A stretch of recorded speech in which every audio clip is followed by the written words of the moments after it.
The Chris Columbus Home Alone movies might be some of the most perfect, amazing, and special movies ever made. They perfectly capture the spirit of Christmas and the Christmas season, but also tell a story that's fun and relatable. Whether you're a parent, adult, teenager, or kid, Home Alone never feels old or outdated. It strikes the perfect balance between being serious and extremely funny. 1, 2, 10.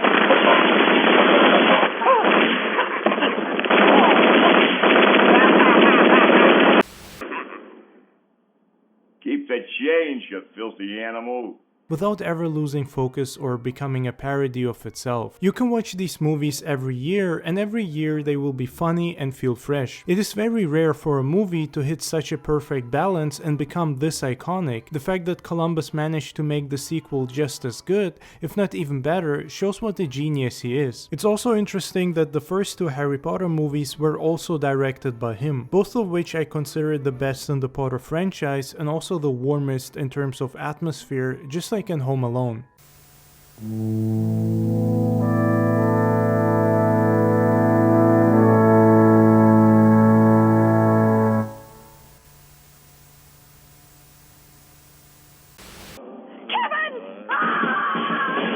Home Alone.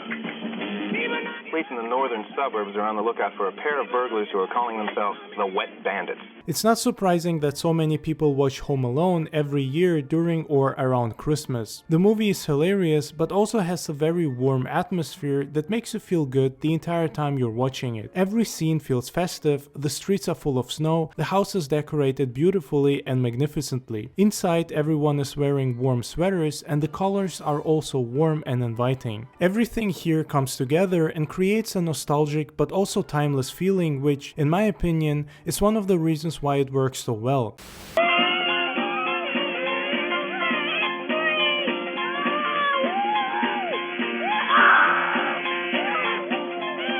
Aside from the somewhat outdated technology and the fact that with modern cell phones the movie wouldn't work at all, everything else feels fresh and timeless. Even 80 years from now, you can watch this movie and not feel like it's hard to relate or too old school. I think part of why that's the case is the over-the-top humor in Kevin's character. The movie is not supposed to be a complete joke or parody, but at the same time, it also doesn't take itself too seriously. Most of the humor in this movie is slapstick and heavily inspired by the Three Stooges.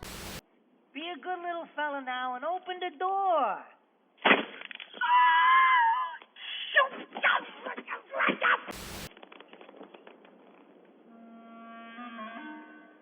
Hello.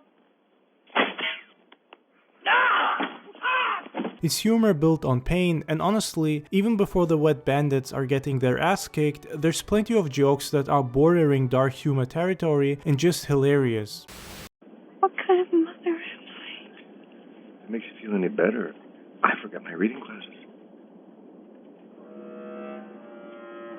Watching Harry and Marv get hit in the face and physically abused by Kevin, who is definitely showing his sadistic side here, will never get old. I mean, I watch these movies every year for Christmas or around Christmas, and I've been doing it for years, and every single time I can't stop laughing. There is something about this humor that is timeless and will always work. Harry and Marv are iconic, and their over-the-top acting fits perfectly to the tone of this movie. You really want to see them get beat up and trapped by Kevin, because each trap is more violent than the other,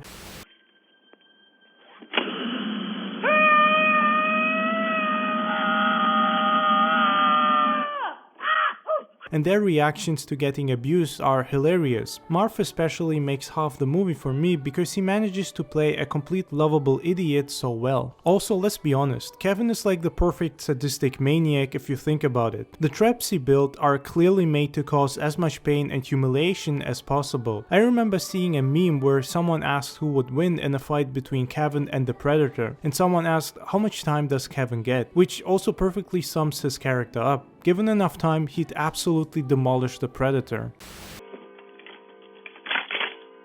This is it. Don't get scared now.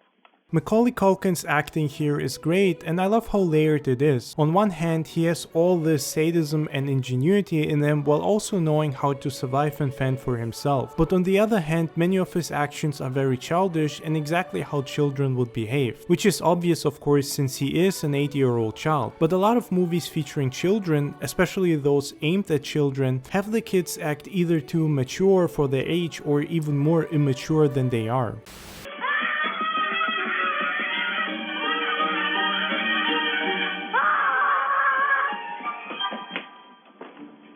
Home Alone does none of that. Everything here is highly relatable to actual children because everything Kevin does are things kids fantasize about doing in real life. Sliding down the stairs in your sledge, being home alone, watching hundreds of movies and eating as much fast food as possible while also finding the time to kick the ass of some home invaders. The movie doesn't completely treat Kevin or its younger audience as children that need everything explained or talked down to, but at the same time it also never turns into something that's too serious. It strikes the perfect balance in that it manages to include all kinds of humor and be relatable to both adults and children.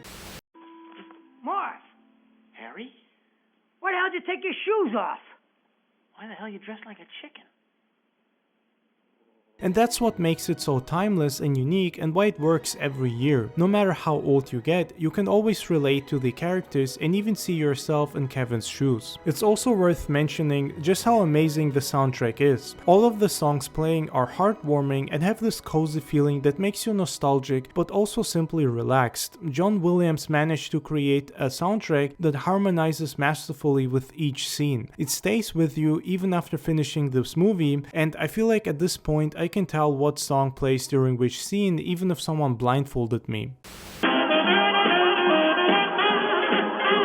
The movie lives in large parts from its memorable atmosphere. Each scene feels warm and inviting, even the scenes that are supposed to be a bit darker and sad, which is another layer of this movie. It has a few sad moments that drive home Kevin's loneliness and how you should be careful of what you're wishing for or it might come true, but likely not the way you'd like it to. Themes of loneliness, family, compassion and friendship are sprinkled throughout Home Alone, but it's done in such a smart and perfect way. It never feels like the movie is pushing these themes in your face. It's all subtle, but when it drives home Kevin feeling sad, it hits you deep and you understand instantly how he's feeling. Both Home Alone 1 and 2 are movies of a very rare kind. It doesn't happen often that a movie manages to hit so many different topics, levels of humor and relatability so well, become iconic and a cult classic and be remembered yearly by everyone. It's even wilder that the sequel manages to be just as good as the first one, if not even slightly better in my opinion. What kind of idiots do you have working here? The finest in New York. Okay, kid. Give it to me.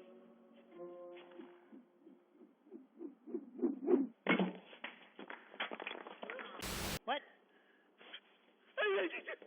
What?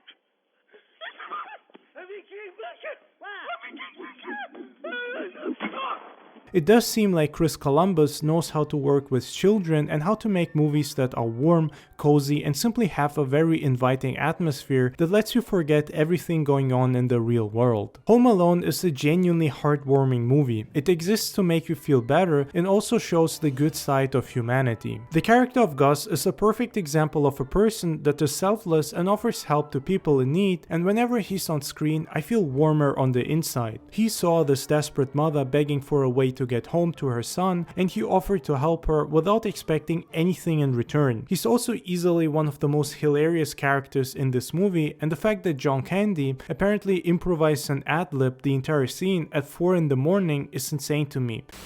Tell me, have you ever gone on vacation and left your child home? No. But I did leave one at a funeral parlor once. Yeah, it was terrible, too. You know, I was all distraught and everything, you know, the wife and I, we left the and there he was. Apparently he was there alone all day with a corpse. Yeah, he was okay, you know, after 6-7 weeks. It really speaks to his massive comedic talent. To me, Home Alone will always be a perfect movie because I can't think of a single thing that doesn't work or fit. I understand that perfection is subjective and that it might not even exist, but if a movie is as heartwarming and rewatchable as this, while also feeling fresh years later, I'd say that Home Alone nailed it at being perfect.